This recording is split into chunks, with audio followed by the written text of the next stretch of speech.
और श्री परमात्मने श्री गणेशायन महोन्मो भगवत वासुदेवाय। संक्षिप्त भविष्य पुराण ब्रह्म पर्व व्यास शिष्य महर्षि सुमंतु एवं राजास्तानिक का संवाद। भविष्य पुराण की महिमा एवं परंपरा। सृष्टि वर्णन।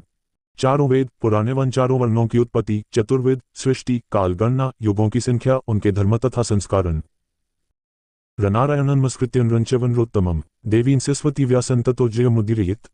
बदरिकाश्रम निवासी प्रसिद्ध ऋषि श्री नारायण तथा श्री अंतर्यामी नारायण स्वरूप भगवान श्री कृष्ण तथा उनके नित्य सखा नरस्वरूप नरश्रेष्ठ अर्जुन, उनकी लीला प्रकट करने वाली भगवती सरस्वती और उनकी लीलाओं के वक्ता महर्षि वेद व्यास को नमस्कार कर जय। आसुरी संपत्तियों का नाश करके अंतःकरण पर देवी संपत्तियों को विजय प्राप्त कराने वाले वाल्मीकि रामायण, महाभारत एवं सभी इतिहास पुराणादि सद्ग्रंथों का पाठ करना चाहिए। जयति प्राशुर सुनः सत्यवती हृदयनंदनो व्यासः यस्यास्य कमलगलितवाड्मयमृतं जगत् पिबति। पराशर के पुत्र तथा सत्यवती के हृदय को आनंदित करने वाले भगवान व्यास की जय हो, जिनके मुख कमल से निःसृत अमृतमयी वाणी का यह संपूर्ण विश्व पान करता है। गौष्टंकंकशिंगमयं दाति विप्राय वेद विदुषेच बहुश्रुताय पुण्यां भविष्य सुक्तान् शृणुयात् सम्रान् पुण्यं स्मं भवति तस्य च। वेदादि शास्त्रों के जानने वाले तथा अनेक विषयों मर्मज्ञ विद्वान ब्राह्मण को स्वर्ण जटित सींगों वाली सैकड़ों गौओं को दान देने से पुण्य प्राप्त होता है।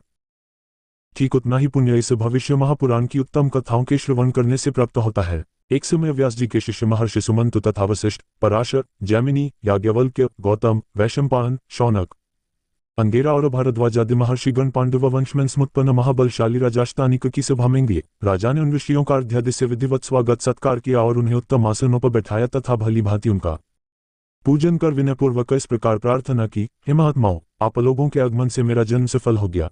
आप लोगों के स्मरण मात्र से ही मनुष्य पवित्र हो जाता है। फिर आप लोग मुझे दर्शन देने के लिए यहाँ पधारे हैं, अतः आज मैं धन्य हो गया। आप लोग कृपा करके मुझे उन तारांकन जय शब्द को व्याख्या प्रायः की पुराणों में आई है। भविष्य पुराण के ब्रह्म पर्व के चौथे अध्याय में इसे विस्तार से समझाया गया है, वहां देखना चाहिए। संक्षिप्त भविष्य पुराण। पवित्र पुण्यमयी धर्मशास्त्र की कथाओं को सुनाएं, जिनके सुनने से मुझे परम गति की प्राप्ति हो। ऋषियों ने कहा, हे राजन, इस विषय में न हम सबके गुरु साक्षात नारायण स्वरूप भगवान वेद व्यास से निवेदन करें। वे कृपालु हैं, सभी प्रकार के शास्त्रों के और विद्याओं के ज्ञाता हैं, जिसके श्रवण मात्र से मनुष्य सभी पातकों से मुक्त हो जाता है। उस महाभारत ग्रंथ के रचिता भी यही हैं। राजास्तानिक ने ऋषियों के कथनानुसार सभी शास्त्रों के जानने वाले भगवान वेद व्यास से प्रार्थना पूर्वक जिज्ञासा की, प्रभु, मुझे आप धर्ममय पुण्य कथाओं का श्रवण कराएं, जिससे मैं पवित्र हो जाऊं और इस संसार सागर से मेरा अंगिरा, वशिष्ठ, दक्ष, संवर्त, शातातप, पराशर, आपस्तंभ, उष्णा, कात्यायन, बृहस्पति, गौतम, शंख, लिखित, हारित तथा त्रियादि ऋषियों द्वारा रचित मनवाद्य बहुत से धर्मशास्त्र हैं। इन धर्मशास्त्रों को सुनकर एवं उनके रहस्यों को भली भांति हृदयंगम कर मनुष्य देवलोक में जाकर परमानंद को प्राप्त करता है।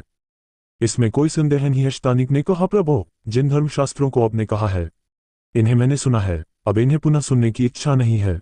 कृपा कर आप चारों वर्णों के कल्याण के लिए जो उपयुक्त धर्मशास्त्र हो उसे मुझे